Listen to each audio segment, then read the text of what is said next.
علامہ صاحب معذرت کے ساتھ ایک خاص بات تھی، اس لیے میں آیا. میسم جعفری بات کر رہا ہوں. تو آپریٹر سے میں نے گزارش کی. آغا صاحب وہ ایک مسئلہ چلا تھا خلیفتین والی حدیث کا نا، وہ نور بھائی بھی آئے تھے آپ کے پاس.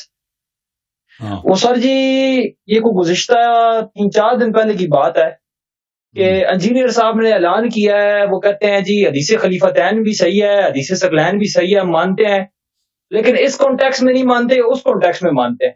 اب میرا تو یہ دل کر رہا ہے مسلمانوں کے علماء کی یہ صورتحال دیکھتے ہوئے کہ میں دین اسلام سے ہی فارغ ہو جاؤں اور دین اسلام ہی چھوڑ دوں، کہ کبھی یہ کسی کشتی پر سوار ہوتے ہیں، کبھی یہ کسی کشتی پر سوار ہوتے ہیں، کہ اتنا انہوں نے ٹیبل کھڑکا کہا کہ میں شریک مدلس ہے، شریک مدلس ہے، شریک مدلس ہے. ہمارے ایک بھائی ابو حماد بھائی گئے ان کے پروگرام میں، انہوں نے کہا جی آپ اس کی تدلیس ثابت کریں، اس کو مدلس ثابت کریں. آپ نے بھی چیلنج کیا تھا نا. جب یہ اس چیز پر بات آئی کہ آپ اس شریک کو مدلس ثابت کریں، تو انجینئر صاحب نے ساری باتیں چھوڑی. انہوں نے کہا جی ہم حدیث خلیفتین کو بھی صحیح مانتے ہیں، ثقلین کو بھی صحیح مانتے ہیں، لیکن اس کانٹیکس میں نہیں مانتے، اس کانٹیکس میں مانتے ہیں. اب ان کا پتہ نہیں کون سا کانٹیکس ہے. مجھے اللہ علی صاحب آپ بتا دیں کہ یہ مسلمان علماء کا کیا صورتحال ہے ان کی، کہ کبھی یہ کسی کشتی میں سوار ہوتے ہیں، کبھی یہ کسی کشتی میں سوار ہوتے ہیں، اور رسول اللہ کے چند جملے یہ نہیں سمجھ پا رہے کہ رسول اللہ فرما رہے ہیں کہ میں تمہارے درمیان 2 خلیفتین چھوڑ کے جا رہا ہوں، ایک قرآن ہے، دوسری اہل بیت. تو سر آپ کیا پیغام دینا چاہیں گے، کیا میسج دینا چاہیں گے؟ لوگ تو ملے تو میسج کیا میسج ہے بھائی یہ تعصب بول رہا ہے، ان کا نام تعصب بول رہا ہے کہ وہ ایک حدیث کو صحیح بھی مانتے ہیں اس کو، لیکن اس کو جو حدیث کے الفاظ ہے کہ اگر ان کے اتباع کرو گے، یعنی ثقلین خلیفتین کے اتباع کرو گے تو کبھی گمراہ نہ ہو جاؤ گے. یعنی رسول پاک صلی اللہ علیہ وسلم کا وعدہ ہے کہ میرے بعد گمراہی تو یقینی ہے. انہوں نے خود فرمایا کہ امت کے 73 فرقے بنیں گے، 72 جہنم میں ہے، صرف ایک فرقہ ہے جو جنتی ہے. تو یہ تو انسان کے لیے یہ تو ایک بہت ہی خطرے کا اور بہت ہی ہوشیار رہنے کا ایک اعلان ہے، ایک زنگ خطر ہے رسول پاک صلی اللہ علیہ وسلم کی جانب سے کہ صرف مسلمان بننا باعث نجات نہیں ہے. امت کے 73 فرقے بنیں گے، سب جہنم میں سوائے ایک فرقے. اور رسول پاک صلی اللہ علیہ وسلم نے فرمایا کہ وہی فرقہ اہل نجات ہے جو خلیفتین ثقلین کی اتباع کرے. جو ان کی اتباع کرتا ہے وہ کبھی گمراہ نہیں ہوتا. تو اس بات کے میرے عزیز کئی نتائج ہیں. ایک یہ ہے کہ یہ بات کس سے کہی؟ صحابہ سے کہی. تو سب صحابہ پہ واجب یہ تھا کہ اسی طرح جس طرح وہ قرآن کو مانتے ہیں اسی طرح اہل بیت علیہ السلام کی اتباع کریں. تو اس لیے پس واجب لازم ثابت یہ آیا کہ اہل بیت علیہ السلام کی امامت صحابہ کے ہر فرد پر واجب ہے، جس طرح قرآن کی طاعت واجب ہے. امیر المؤمنین علیہ السلام کی طاعت ان سب پہ واجب ہے، ابو بکر پر، عمر پر، عثمان پر. اور اگر کسی صحابی نے اہل بیت علیہ السلام کی اتباع نہیں کی تو وہ گمراہ ہے، کیونکہ پیغمبر کا وعدہ یہی ہے کہ نجات کا ایک ہی طریقہ ہے. تو کیونکہ ابو بکر، عمر، عثمان نے، ان لوگوں نے اہل بیت علیہ السلام یا کسی بھی صحابہ نے جنہوں نے اہل بیت علیہ السلام کی اتباع طاعت نہیں کی، ان سے تمسک نہیں کیا، ان سے دین اخذ نہیں کیا، ان کی اتباع نہیں کی، تو وہ لوگ گمراہ ہیں. تو گمراہ تو لازمی بات ہے کہ ان کی امامت، ان کی خلافت سب کچھ باطل ہے. یہ پہلا نتیجہ. دوسرا نتیجہ یہ ہے میرے محترم ناظرین کہ دین کے تمام احکام میں ہم نے اہل بیت علیہ السلام کی اتباع کرنی ہے. اور وہ صحابہ عادل ہیں، وہ صحابہ ہدایت کے راستے پر ہیں جنہوں نے اہل بیت علیہ السلام کو اپنا امام، اپنا واجب الطاعہ، لیڈر سمجھا ہے. تو اس سے لازم ہوتا ہے پھر سب فرقے ختم ہو جاتے ہیں نا، پھر تو سب فرقے ختم ہو جاتے ہیں. اس سے جتنے جماعت عمریہ کے جتنے فرقے ہیں، جتنے بھی ابو بکر عمر کے چاہنے والے، ان پہ واجب ہے کہ ابو بکر عمر عثمان کی گمراہی پہ شہادت دیں. یا تو یہ حدیث صحیح ہے یا وہ گمراہ ہے، یا تو یہ حدیث صحیح ہے اور ابو بکر عمر گمراہ ہیں، یا یہ حدیث باطل ہے. اگر یہ حدیث باطل ہے تو لازمی بات ہے کہ مستری صاحب یہاں پہ پھنس گئے ہیں. مستری صاحب جو ہے نا، وہ رسول پاک صلی اللہ علیہ وسلم کے زمانے میں ایسے لوگ بہت تھے، وہ بالکل یقین سے جانتے تھے کہ پیغمبر حق ہے. وہ جنہوں نے ان کے معجزے دیکھے تھے پیغمبر کے، شق القمر جس نے دیکھا ہو اپنی آنکھوں سے، بھائی اس کے دل میں شک رہتا ہے کہ یہ پیغمبر نہیں ہے. وہ شک رہتا ہے. بھائی مجھے بتا جعفری صاحب. ہاں جی بالکل. جس نے جو یہ مکے کے جو لوگ تھے نا، مکے کے لوگ رسول پاک صلی اللہ علیہ وسلم کو یہ بچپن سے جانتے تھے، اور جانتے تھے کہ اتنا شریف، اتنا صادق، اتنا امین کہ کبھی جھوٹ نہیں بولتا. ان کا لقب ہی یہ صادق و امین تھا. وہ اپنی امانتیں، کفار اپنی امانتیں ان کے پاس رکھتے تھے، یہ تو مشہور ہے.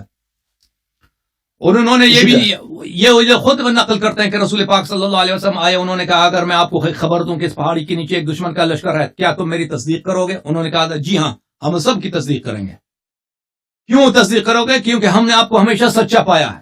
تو لیکن دیکھیں ایسا سچا شخص, وہ خود کہتے ہیں آپ کبھی جھوٹ نہیں بول سکتے. انہوں نے خبر بھی دیا کس بات کی؟ اس بات کی خبر دی ہے جو خود جانتے ہیں کہ یہ سچ ہے. وہ کون سی بات ہے؟ کہ یہ ان کی بتیں جو ہیں یہ جھوٹ ہے. اب یہ مکے کے لوگ اس طرح بیوقوف نہیں تھے, یہ بڑے شیطان تھے. یہ تجارت کے لیے نکلتے تھے, مثلا جاتے تھے شام جاتے تھے, یمن جاتے تھے, اور سیاست میں یہ بہت بہت تیز لوگ تھے. ان کو پتا تھا کہ یہ بت میں خود کس چیز سے بنا رہا ہوں, مٹی سے بنا رہا ہوں یہ بت کو, یا پتھر سے بنا یا لکڑ سے بنا رہا ہوں. یہ بت تو میری مخلوق ہے, یہ میرا خالق نہیں ہے, یہ مجھے کیسے ضرر پہنچا سکتا ہے؟ یا وہ خود یہ جو عرب ہے نا, یہ بت بناتے تھے روٹی سے, آٹے وغیرہ سے کھجور سے یہ بت بناتے تھے, اس کی پوجا کرتے تھے, پر جب بھوک لگتی تھی اس کو کھاتے تھے. تو ان کو تو خود پتا تھا کہ بت باطل ہے. اب بات سنو بھائی صاحب. تو ایک ایسا پیغمبر آئے ہیں, یہ خود جانتے ہیں کہ یہ صادق و امین ہے, اور اس کی دعوت کیا ہے؟ دعوت یہ ہے کہ تمہارے جو یہ بات جو تم خود جانتے ہو کہ تمہارے بت یہ خطا ہے, یہ بت اللہ نہیں ہے, بھگوان نہیں ہے, خدا نہیں ہے. اس کا پیغام یہ ہے, اور اس کے ساتھ اس کے بڑے معجزات بھی ہیں اس پیغمبر کے. چاند کی طرف اشارہ کرتا ہے, چاند پھٹ جاتا ہے. کنکر کو ہاتھ میں لیتا ہے, کنکر ان کے ہاتھوں میں تسبیح پڑھنا شروع کر دیتا ہے. درخت کی طرف اشارہ کرتا ہے, درخت آ جاتا ہے سامنے, سر جھکا لیتا ہے, شہادتین پڑھتا ہے, پھر واپس چلا جاتا ہے. جانور ہوتے ہیں, شہادتین پڑھتا ہے ان کے سامنے. تو یہ تو سب انہوں نے دیکھا نا, وہ تو کسی کو شک نہیں تھا کہ یہ سچ کہہ رہے ہیں. تو اس کے باوجود انہوں نے انکار کیا نا. کیوں انکار کیا مجھے بتاؤ, یہ ان لوگوں نے کیوں انکار کیا؟ تعصب کی وجہ سے, صرف تعصب کی وجہ سے. تعصب کیوں؟ کہ اگر ہم مان لیں تو اس میں ہماری بے عزتی ہے, کیونکہ اس کا مطلب یہ ہوگا کہ ہم گمراہ تھے, اس شخص نے ہمیں گمراہی, اس کا احسان ہوگا ہم پر, اس نے ہمیں گمراہی سے نکال دیا, اور پھر ہمیں لازم ہوگا کہ ہم اس کی اطاعت کریں. ہم کیوں اس کی اطاعت کریں؟ ہم تو خود سردار ہیں, ہم اس کی کیوں اطاعت کریں؟ ہم پہ لازم ہوگا, ہم پھر اعتراف کریں گے کہ اس کا یہ جو اس کے خاندان کو جو برتری ملی ہے وہ سب پہ فخر کر, ہمارے خاندانوں سے یہ بہتر ہے, اور ہمارے جو آباد ہیں وہ سب جہنم میں. اعتراف کرنا تو جھٹلاؤ ہوئی, نہ صرف جھٹلاؤ, مارو, قتل کرنے کی کوشش کرو, گالی دے دو, پھر جو ہے لشکر جمع کرو, دوسری شہر میں چلے گئے لشکر لے کے جاؤ دوسری شہر میں, وہاں پہ ان کو تہس نہس کرنے کی کوشش کرو, حالانکہ ان کو سب پتہ ہے کہ یہ سچ کہہ رہے ہیں, ان کی بات صحیح, ہماری بات غلط ہے. تو انجینئر صاحب کی ابھی جو جس مشکل میں پھنس گئے ہیں, وہ بالکل ان کی پرابلم وہ ابو سفیان والی پرابلم ہے, بالکل ابو سفیان والی پرابلم ہے. ہاں ابو سفیان, اگر ابو سفیان کا پرابلم کیا ہے, ابو سفیان بخوبی جانتے ہیں کہ رسول پاک صلی اللہ علیہ وسلم جو میسج لے کے آئے ہیں سچ ہے, لیکن مشکل یہ ہے اگر اعتراف کریں, یعنی ابھی میں اعتراف کروں کہ میں اتنے عرصے غلطی میں تھا, میں کیسے اعتراف, اور پھر میں اس کی اطاعت کروں, مجھے لازم ہوگا کہ اور میرے جو غلط طریقے ہیں ان کو ترک کروں, اور یہ جو ہے میں اس کو مان نہیں سکتا. تو ابھی مرزا صاحب کی جو پرابلم ہے, مستری صاحب کی جو پرابلم ہے, بالکل ابو سفیان ابو جہل والی پرابلم ہے. ابھی وہ اگر ان کو پتا ہے کہ حدیث صحیح ہے, یہ بات کہنے سے پہلے بھی ان کو پتا تھا کہ یہ صحیح ہے, ابھی نہیں ہے کہ ابھی پتا چلا. وہ پہلے بھی جب کہہ رہے تھے نا کہ شریک جو ہے مدلس ہے, اس وقت بھی اس کو پتا تھا کہ حدیث صحیح ہے, ابھی سے نہیں, اس وقت بھی پتا تھا کہ حدیث صحیح ہے. کھڑکا کے اتنی بدتمیزی کی انہوں نے, اور ٹیبل کھڑکا کے ٹیبل ٹوٹنے والا ہو گیا, شریک مدلس ہے. اور جب آپ کے کہنے پر یا دوسرے ہمارے دیگر دوست گئے نا, انہوں نے کہا جی اس کی تدلیس ثابت کرو تم, تو وہ تم سے ثابت ہوئی نہیں. پھر انہوں نے پرابلم جو ہے نا, کہتے ہیں ہم خلیفہ تین بھی مانتے ہیں. قرآن مجید میں ہے کہ فرعون والے سے حضرت موسیٰ علیہ السلام نے کہا وَجَحَدُوا بِهَا وَاسْتَيْقَنَتْهَا أَنفُسُهُمْ, کہ فرعون اور قوم فرعون کو بخوبی پتا تھا, ان کو 100% پتا تھا, کیونکہ موسیٰ علیہ السلام کو اچھی طرح سے جانتے تھے. موسیٰ علیہ السلام فرعون کے محل میں پلا بڑا تھا, اس کو فرعون بخوبی جانتا تھا کہ یہ نوجوان جو ہے یہ اتنا پیارا نوجوان ہے, اتنا سچا ہے, اس کا اخلاق اتنا پیارا ہے کہ اس جیسا بہترین شریف آدمی دنیا میں نہیں ہے. اس کو فرعون کو بخوبی پتا تھا موسیٰ علیہ السلام کتنے عزیز ہیں, کتنے پیارے ہیں, اخلاق میں, سچ بولنے میں, امانت میں, علم میں, ہر لحاظ سے. قرآن فرماتا ہے وَجَحَدُوا بِهَا وَاسْتَيْقَنَتْهَا أَنفُسُهُمْ, انہوں نے اس حالت میں موسیٰ علیہ السلام کو جھٹلایا کہ ان کے قلب میں یقین تھا کہ موسیٰ سچے ہیں. قلب میں یقین تھا کہ موسیٰ سچے ہیں، لیکن بولا کہ نہیں آپ جادو کر رہے ہیں، آپ جو ہے نا آپ کو غلط فہمی ہو گئی، آپ غلط کر رہے ہیں۔ تو مستری صاحب کی جو پرابلم ہے وہ ابو سفیان والی پرابلم ہے، اور فرعون کے قوم والی پرابلم ہے کہ حق واضح ہو گیا ہے لیکن قبول نہیں کر سکتے ہیں، یہ پرابلم ہے ان کا۔ اگر صاحب وہ ایک بات کرتے ہیں نا، وہ کہتے ہیں جی ہم خلیفتین کو مانتے ہیں، ثقلین بھی مانتے ہیں، لیکن اس کانٹیکس میں نہیں مانتے، وہ کہتے ہیں نبی کا خلیفہ صرف قرآن ہے۔